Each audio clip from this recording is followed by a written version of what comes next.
If you had asked me a year ago what my biggest fear was, I would have said something small, like losing my passport right before a trip, or gaining 10 pounds before the wedding dress fitting.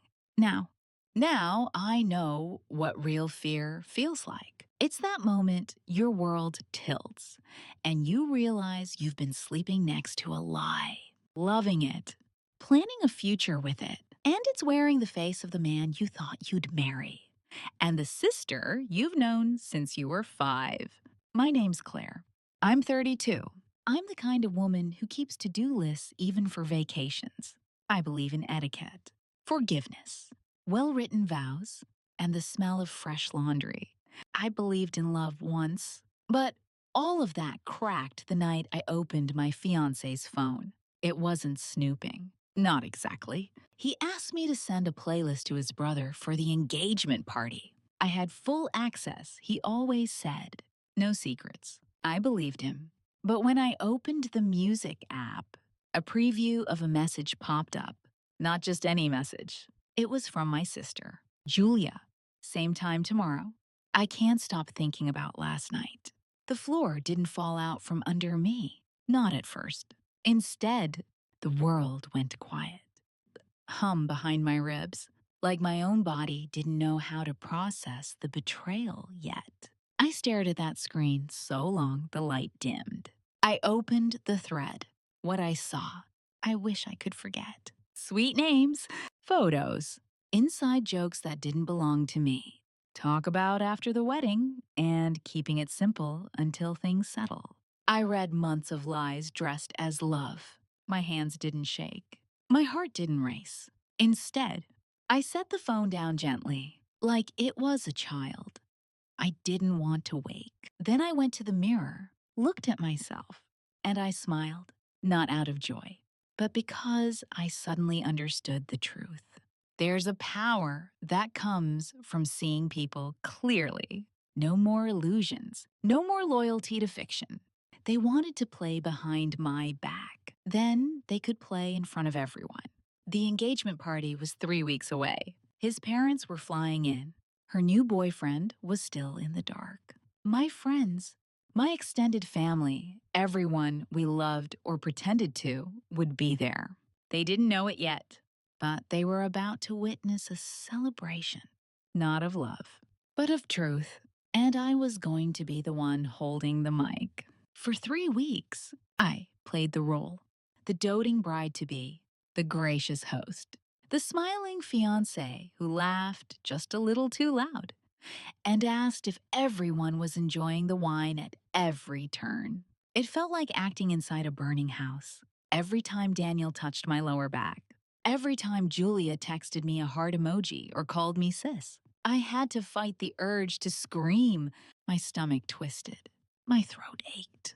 But I smiled because I needed them to believe I knew nothing.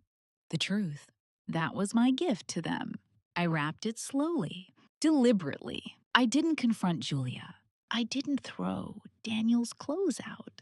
I didn't scream or cry or pack a bag and vanish. That would have been easy. But I wanted every ounce of pain they'd poured into me to echo right back into them publicly. The engagement party was set for a Saturday night at the Copper Garden, one of those restored industrial venues with exposed brick and overpriced lighting fixtures. Daniel's idea. Of course, he always needed a stage, always performed for the room. What better place for the final act? I curated every moment of that party. The menu, the music, the guest list. I made sure the guest book table was placed just to the left of the screen, where we'd be playing a slideshow of our love story. Photos, video snippets, voiceovers, the whole nauseating fairy tale. I added my own edits. Of course, quietly, carefully, late at night when Danielle was snoring beside me. I spliced in text messages, screenshots, one particularly damning photo of them in his car, time-stamped just 2 days after he proposed to me. His hand on her thigh, her smirk, a close-up of betrayal. They wouldn't see it coming. That was the key. If Julia had even suspected, she would have canceled. or played innocent, or turned it around on me, the way she always had when we were kids. And she lied to Mom about whose lipstick she ruined. But she didn't suspect. Why would she? She was always the favorite. The golden one, the prettier one, the louder one. The one who wore our mother's attention like a second skin. I'd grown up swallowing her wins like dry pills and pretending it didn't sting. But this wasn't about childhood. This was about me. And as I stood in front of the mirror that Saturday afternoon, zipping up the white silk dress I never intended to wear again, I felt something shift. Not just anger, not just vengeance, freedom. This wasn't just a revenge story, it was a reclamation. I didn't need Daniel's love. I didn't need Julia's sisterhood. I needed clarity. And I was finally ready to give it to them in front of 87 guests. A 4-tier cake and a projector screen that would burn every lie into memory. The party glittered with the kind of warmth that made betrayal feel even colder. Candles flickered in low golden light. String lights curled around beams like vines. Guests laughed over clinking glasses, snapping photos in front of the flower wall. Julia insisted we rent, because of course she did. She had taste, just not morals. My mother kissed my cheek and whispered, "You look radiant, sweetheart." I smiled and said thank you. She didn't know I hadn't slept in 4 days, that I could barely keep food down, that my entire body buzzed with adrenaline and nausea and something darker, something sharp. Daniel looked perfect. He always did. Crisp white button down under his navy vest. Hair, styled just messy enough to seem effortless. He held court near the bar, charming our friends and herding compliments like trophies. He had no idea his kingdom was about to burn. Julia arrived 30 minutes late. Naturally, she wore a champagne dress that might as well have been a spotlight. Low cut and loud when she saw me. Her mouth curled into that signature smirk, the one I used to mistake for affection. "You look amazing," she said. Voice syrupy. "You're glowing." "Must be the lighting," I replied. "Or the peace that comes with knowing exactly where you stand." She tilted her head, confused for a beat, but not long enough to suspect. She was always quick to recover. The speeches started after dinner. Daniel's best man said a few words. My maid of honor tried to hold back tears.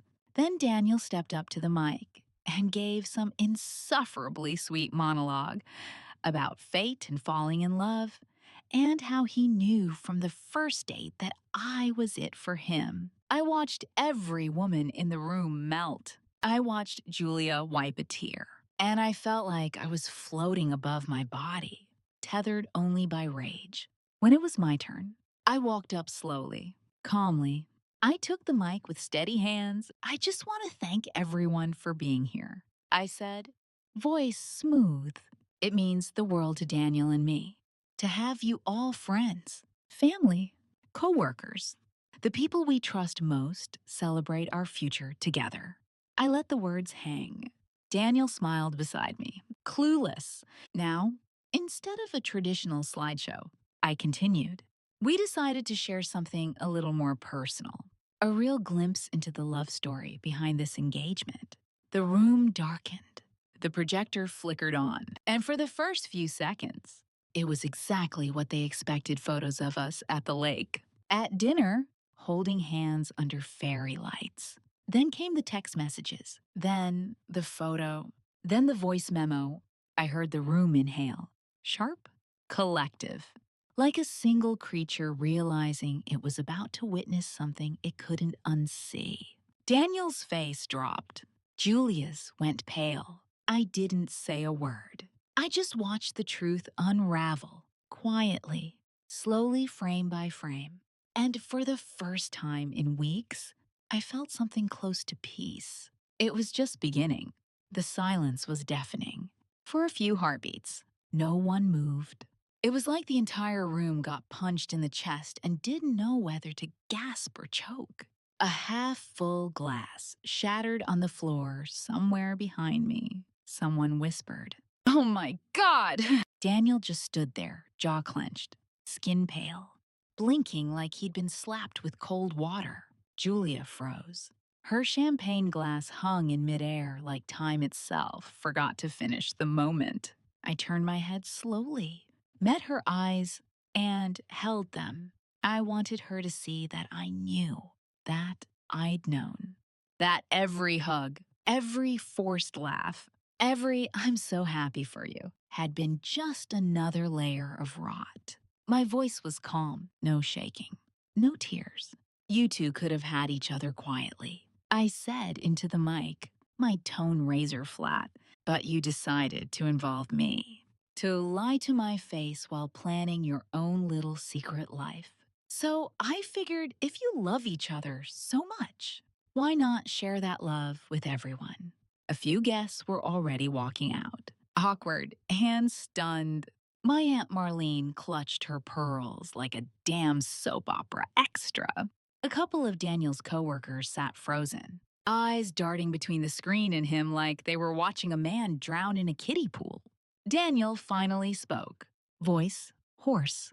"Claire, please, let's talk." "No," I said.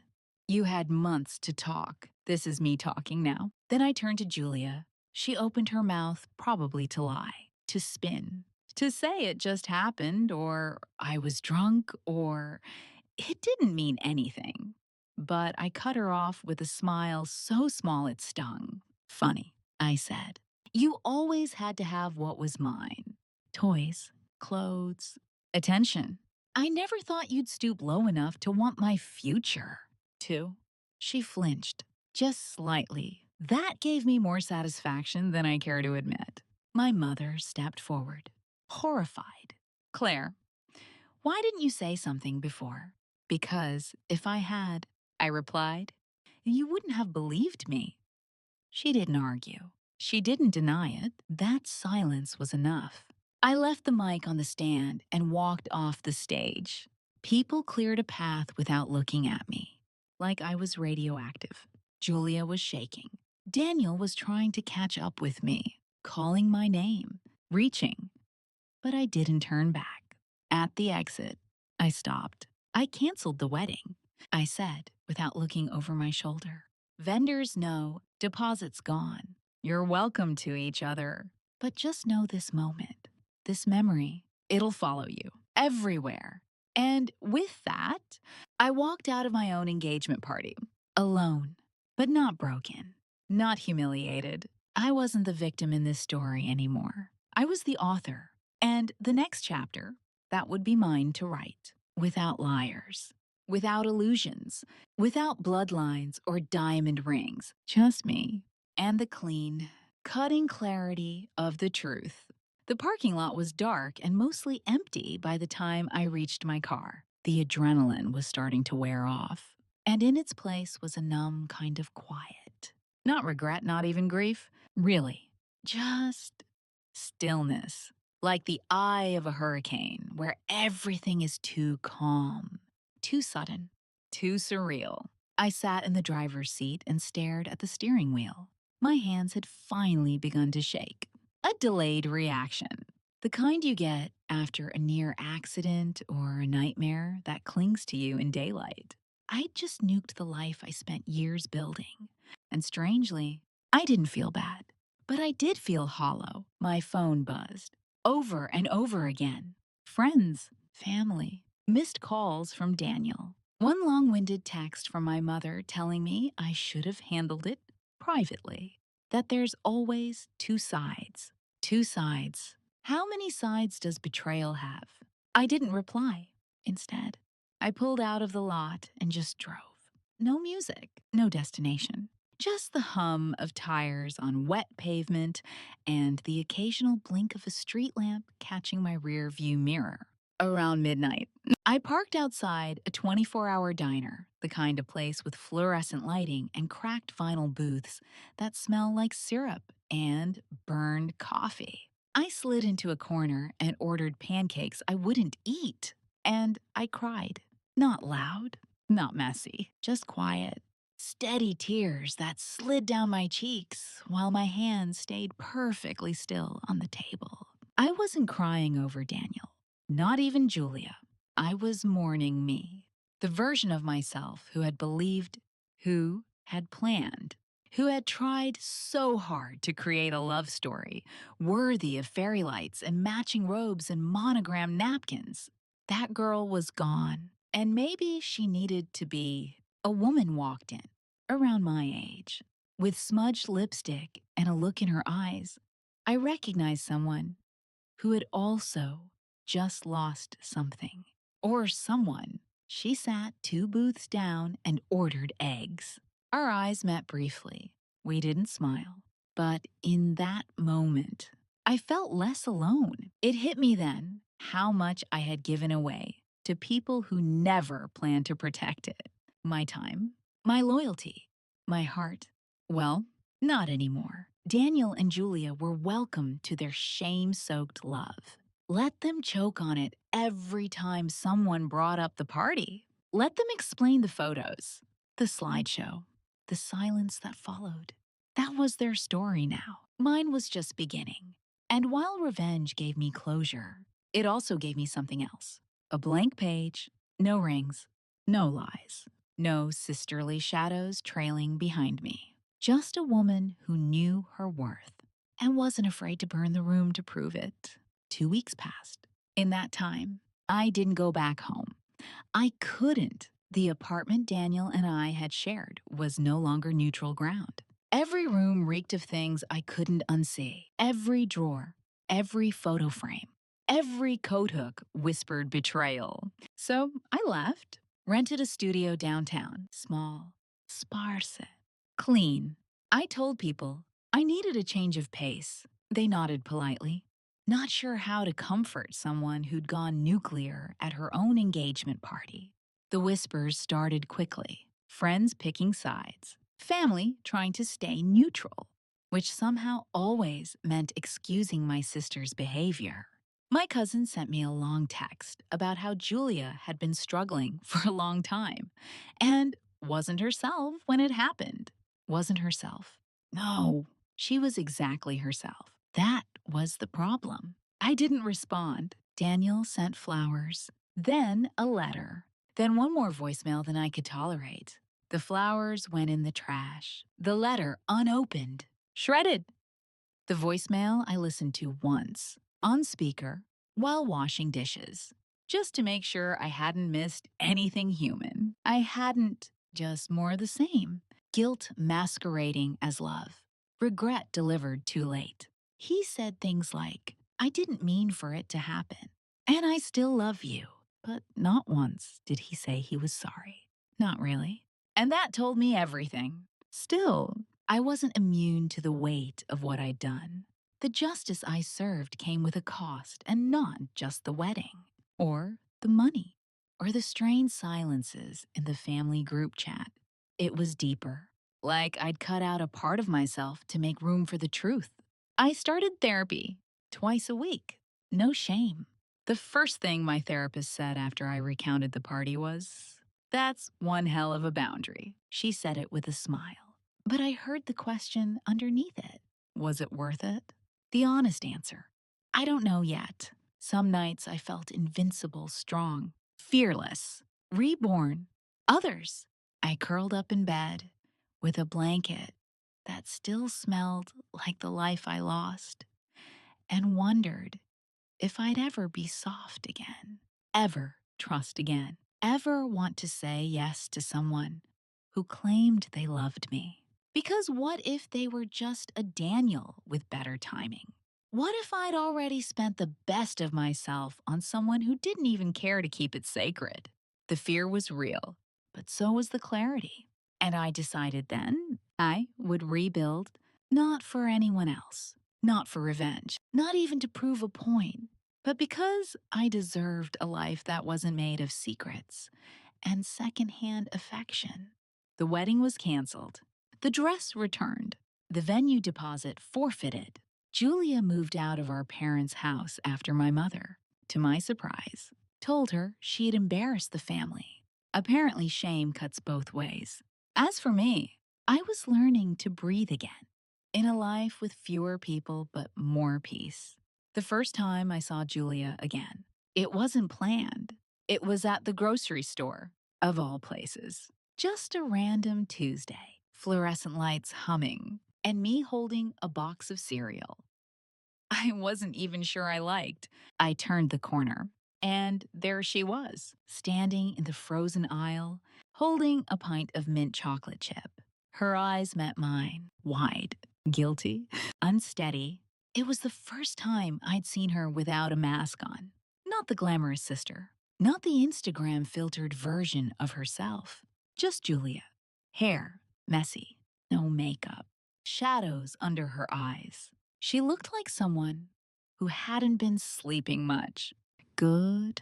Claire, she said quietly, like my name had weight now. Like she had to ask permission just to say it. I didn't speak. I watched her squirm. I wanted to see if she'd apologize, confess, anything but. All she did was look at me with that same pitiful softness that used to work when we were little. It wouldn't work now. She took a step forward. Can we talk? I stared at her for a long second. Then I put the cereal back and turned the cart around without a word. It was cold. I know, but sometimes silence is louder than forgiveness. Back in the car, I didn't cry, didn't rage. I just sat with it, let the silence wrap around me like armor. Because there's a kind of power in not letting someone back in even for closure, especially for closure. Later that night, I got a message from an old college friend who'd been at the party. Saw your sister at a bar with Daniel last weekend. She didn't look happy. Not that it matters, but I thought you'd want to know. I didn't respond. Because I did want to know, not out of spite, but because there was still a part of me, the soft, bleeding part that needed to believe their betrayal came with a price, that they didn't walk away clean, that some corner of their lives was haunted by what they did to me. And maybe that makes me petty. Maybe it makes me human. Either way, it's real. I started sleeping with the windows open, letting in fresh air, reclaiming space. On weekends, I took long walks through parts of town I used to avoid because they held memories I wasn't ready to face. Now I walked those streets with my chin up, earbuds in, playlist loud, like I was rewriting the story with every step. One afternoon, I passed by what would have been our wedding venue. The garden gate was open. I stopped, walked in, and stood in the middle of the empty patio where we were supposed to say our vows. And I smiled, not because I was over it, but because I was free. Freedom is strange. It doesn't arrive like a parade or a sunrise. It shows up quietly, like an empty inbox or a night without dreams. You wake up one morning and realize the ache in your chest has dulled. That their name doesn't make your stomach drop. That silence is no longer scary. It's sacred. But healing isn't linear. Some days, I felt strong enough to take on the world. Others, I'd hear a song on the radio or catch the scent of his cologne on a stranger, and I'd feel it all again. The nausea, the tightness, the memory of hands that held me while betraying me. One night, deep in that weird stretch between midnight and dawn, I found myself rereading old journal entries. Back when I used to write about Daniel like he was a future I could trust. Back when I used to dream about family vacations and tiny socks for babies we hadn't named yet. I almost laughed. Then I cried. Not for him, not even for me, but for the life I thought I was building. The version of love I believed I had found. The kind of devotion that makes you foolish and fearless and full. That version of love died the night I pressed play on the slideshow. And in its place, something harder, wiser, lonelier, but not broken. The world didn't stop because I exposed a lie. It kept moving. People got bored of the drama. New gossip replaced mine. I became old news. Some friends faded.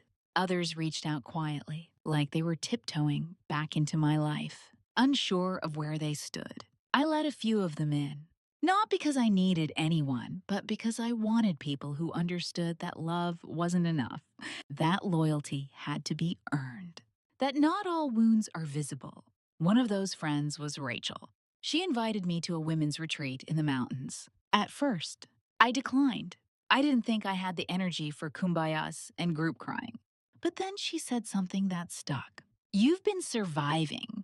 Claire, don't you think it's time to start living again? So I went, and somewhere between hiking trails and fire pits, surrounded by women who had survived worse and spoken louder, I felt something shift again. This time, it wasn't rage or grief or justice. It was something simpler, hope. Not for another relationship. Not yet. But for me, the kind of me who could trust her own voice again. Who could build a life not around someone else's promises, but around her own damn power. And that night, under a sky smeared with stars, I whispered out loud, to no one in particular, I am not what they did to me. I am what I choose next. And I meant it. When I got back from the retreat, the apartment felt different. Not haunted, just temporary. Like I'd outgrown it during those 4 days in the mountains. Like something inside me had expanded and the walls could no longer hold it. So I packed, not in a rush. Not because I had to, but because it was time. I found a new place across the river. A brownstone walk-up with creaky floors and a crooked mailbox, and a landlord who remembered my name. It wasn't luxury, but it was mine. Every inch of it. No shared closets. No ghost of Daniel's razor in the bathroom. No echoes of I love you spoken through a lie. Julia tried reaching out again. A voicemail this time. Claire, I just wanted to say, I'm sorry for everything. I know you probably hate me, and maybe I deserve that. But I miss you. I miss my sister. She sniffled. There was a pause. I wish I could take it back. I didn't delete the message. I didn't respond either. Not out of cruelty, but out of clarity. You can't unmake a choice. You can't reverse betrayal just because the consequences sting. She hadn't just hurt me. She had obliterated something sacred. The one person I thought would never compete with me for anything. That kind of wound doesn't get a clean bandage. It scars. One afternoon, I ran into Daniel's mother at a bookstore. She looked older than I remembered. Even though it had only been a few months, her eyes softened when she saw me. I still think about you, she said gently. I'm so sorry. Claire, you didn't deserve any of this. I nodded. No, I didn't. She hesitated, then leaned in. He's not doing well. He barely leaves the house. Lost his job a few weeks ago. His friends are gone. I should have felt triumphant, but I didn't. There was no gloating, no satisfaction in someone else's collapse. Just a quiet confirmation that the truth always collects its toll. That life has a way of handing back exactly what we try to bury. Take care of yourself, I said, and walked away without waiting for her response. Because I wasn't interested in his suffering, I was invested in my healing. The pain hadn't disappeared, but it no longer owned me. It had become part of the architecture of my strength, a reminder of what I'd survived and what I was capable of reclaiming. I spent that night writing, not in a rage journal, not in bitterness, but a letter to myself, one sentence over and over again until it filled the page. You are not disposable. You are not the villain in their love story. You are the beginning of your own. 1 year to the day. That's how long it took to feel like I wasn't still waking up inside the wreckage of someone else's choices. 12 months since I stood on that stage and unraveled two lives that were never built to hold mine. Since I shattered the illusion, lit a match to the fairy tale, and walked out of my own engagement party with nothing but my spine and a half smile. And now I was whole. Not in the way movies promise. Not tied up with a bow or serenaded by a new lover. I didn't meet someone better. I met me. The version of myself who didn't shrink for peace or twist to fit anyone's expectations. The woman who stood in the middle of the storm and chose to stay standing. I celebrated the anniversary of that night by doing something quiet. No party, no performative toast. I booked a reservation at a tiny French restaurant by myself, wore the black dress I never got to wear to my bachelorette party, ordered a glass of wine I couldn't pronounce. When the waiter asked if I was waiting on someone, I smiled. No, I said, just me. Halfway through the meal, I got a text from an unknown number. You were right. No name, no context, but I knew it was Julia. It didn't sting. It didn't matter. I turned the phone face down and went back to my risotto. Because here's what they don't tell you about revenge. It doesn't actually erase the pain. It doesn't fix the past or glue back the broken pieces. But if you do it right, if you're honest about why you need it, it can give you back your voice. And mine. Mine had been silent for too long. I paid the bill in cash, left a generous tip, walked outside into the crisp air, and stood beneath a streetlight for a long moment. Just breathing, not searching for anything, not watching the shadows, just being. I still wear the scar. I think I always will. But it's not a wound anymore. It's not the place where they hurt me. It's the place where I began again. So if you're wondering if it was worth it, the slideshow, the exposure, the whispers and ruined relationships, the answer is yes. Because sometimes justice looks like walking away with your dignity intact. Sometimes the most powerful revenge is showing them you survived without needing to destroy yourself to do it. And sometimes it's just dinner for one, a quiet smile, and the knowledge that the life you're living now is finally, completely yours.